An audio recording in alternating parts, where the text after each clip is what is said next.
Please do not make this mistake this January in 2024, next year for 2025, or even after that, 2026.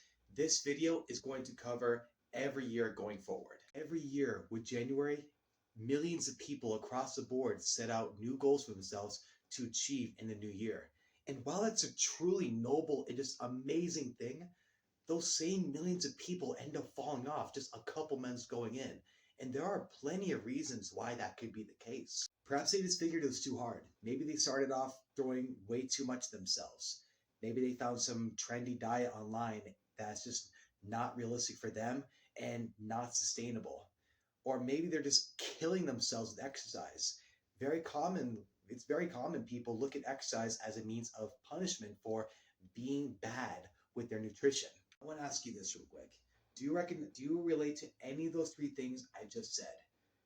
Have you ever set a goal for yourself and at the very beginning you're really hyped, you're ready to kick ass, but a couple months in, when things start getting in the way, lack of sleep, stress at work, stress at home, sticking to a new diet that's just hard, that you fall off a couple months in. And if you have set out a goal for yourself, then fallen off a few weeks into it, do not beat yourself up over that. That just means you're human. Humans have roadblocks, we have obstacles. Do not beat yourself up over that. In today's video, I want to show you exactly what the biggest mistake most people make with their New Year's resolution and how you can guarantee your success in the new year. The biggest mistake people make with their goals, with their New Year's resolutions, is that they're unrealistic. They're unrealistic with themselves and they're unrealistic with their expectations. Most people start the new year with these massive goals, such as, I want to lose 100 pounds this year. And while you can absolutely lose 100 pounds in 1 year, if I am going from not exercising at all, not at all tracking my nutrition, and then setting my sights to just losing 100 pounds, there is a long journey ahead to get to that goal. And if you're not ready for that, if you're not ready for the lifestyle adjustments, it can really kick you in the ass. It can really kick you in the ass, and that can throw you off. And setting your goals so high and then realizing that it's actually really, really hard is just one of the reasons why people end up falling off by mid-April. I work in a gym every single year. In January, we have these massive influx of new members, but by early April, majority of them are gone. To lose weight, you don't need to eat the literal caloric intake of a toddler, work out 5, 6, 7 days a week, and just kill yourself with cardio. None of that is sustainable, and none of that is realistic. What you should do at the very beginning is first, look at your own life. Look at your current lifestyle. Are you exercising at all right now? Are you tracking your food intake? Are you conscious about what you're putting in your body? Are you managing stress well? Are you getting enough sleep? Are you drinking enough water? Are you getting plenty of movement throughout the day? There are plenty of things that you can improve upon from the get-go. You don't have to kill yourself. You don't have to throw the entire kitchen sink at yourself. I'll give you an example right here. Let's say if I am a father of 4 kids, they're all like middle school age, they play soccer, they have clubs, and on top of that, I work a 40, 50 hour work week. I have a really busy schedule. It is really hard for me to put time into meal prepping or going to the gym. I don't have enough time to do these 2-hour-long workouts I see all the time on social media. For that person, you do not need those 2-hour workouts. You do not need to kill yourself with cardio. For that person, what I would recommend was first, make a list of the things you are doing consistently.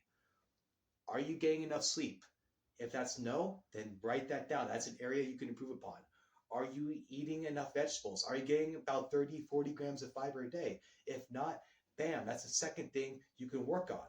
Are you aware of your food intake? Are you eating mostly whole foods or processed foods? If not, spend a little time to track just to see what you normally consume. And that's the third thing right there.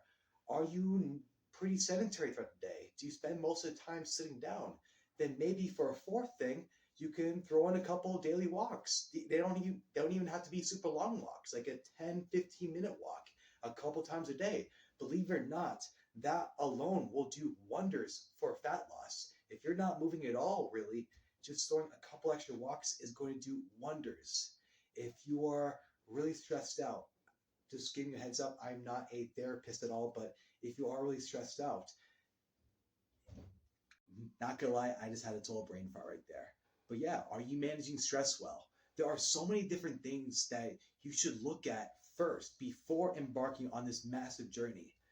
So, with those out of the way, I want to go back to the goals themselves. The reason why people end up falling off with their New Year's resolutions is because they set the bar so high. They want to climb, they want to just teleport to the top of the mountain rather than actually climbing the mountain. So, how do we circumnavigate this issue? Well, set realistic goals. Understand that you're probably not going to lose 100 pounds in 3 months. If you have 20, 30, 40, 50 pounds you want to lose, understand that you didn't gain that weight overnight. So you're not going to lose it overnight either. There are so many different things that you need to worry about first. For example, are you getting enough sleep? That's an area you should work on. Are you eating enough protein? That's also an area you should work on.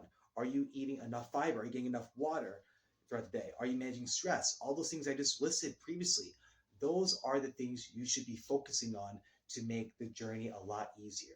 Because when you're getting enough sleep, when you're getting enough protein, when you're getting enough fiber, when you're eating mostly whole foods, believe it or not, for most people, the weight loss will come really easy. I'm not saying it is easy, but it's going to be much easier when you have all those things in check. The actual solution, the actual answer to long-term success with your fat loss is to take the slow approach. Be realistic, set realistic expectations, and have realistic goals. Not saying losing 100 pounds in a year is not realistic, but if you're going from nothing to just looking at 100 pounds, it can be really easy to get thrown off because there are going to be times where progress comes really slow, and there are going to be periods where you don't see any gains, you don't see any progress, which is normal. What you should be focusing on is those few things I listed off earlier. Where are you at right now? Make a list right now. Where do you stand right now? Are you exercising at all? Are you strength training at all? Do you do any cardio? How much sleep are you getting? Are you eating any vegetables? Are you getting enough protein? Are you tracking your calories? All of these things you should be focusing on. These will build the foundation to a sustainable fat loss journey. Instead of focusing on the macro goal, which is just the long-term goal, set micro goals, these mini goals that you can achieve over time. So instead of just focusing on winning the war, focus on winning these small little battles along the journey. For example, maybe that could be instead of working out 0 times a week, go from do 1 to 2 workouts a week. Start there. If that's sustainable for you, start there. That could also be maybe I'm just going to eat an extra few cups of vegetables a day, or I'm going to get an extra few ounces of water a day, or a couple liters of water a day. Maybe that's just going to be me working on my sleep and stress management at first. To wrap up this video, I just want to do a little bit of spark notes. The main issue people have with their fat loss goals is they have unrealistic expectations and they set the bar way too high. They follow these low calorie diets, they do these ultra high intensity workout plans, and sometimes, usually, they end up just killing themselves with cardio. And while they may see success initially, like I said, none of that is sustainable.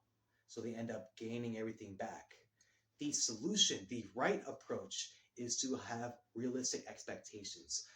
Map out a layout of your current lifestyle, see where you're at, and make the right adjustments. If that means if that just means walking an extra 10 minutes a day, start there. If that means having 1 or 2 extra cups of vegetables a day, start there. If that means putting your phone down and getting to bed on time, start there. Understand that weight loss does not come easy. It does not come quickly. To lose weight there's a difference between losing weight and losing weight and keeping it off. To lose weight and keep it off, the slow approach usually is the more sustainable approach. have realistic expectations, and go kick some serious ass. You got this. To quickly wrap up once again, kind of act as a little PS. If you want a free resource that's going to give you a lot more information, a lot more detail on how to actually start a weight loss journey and the more sustainable approach, then I would highly recommend visiting my website and checking out the Fundamentals of Fat Loss article and the Calories and Macro article. Those two articles alone are going to teach you a lot about nutrition, and it's going to teach you a lot about how to create a realistic calorie deficit to start a weight loss journey. All right, have a good one.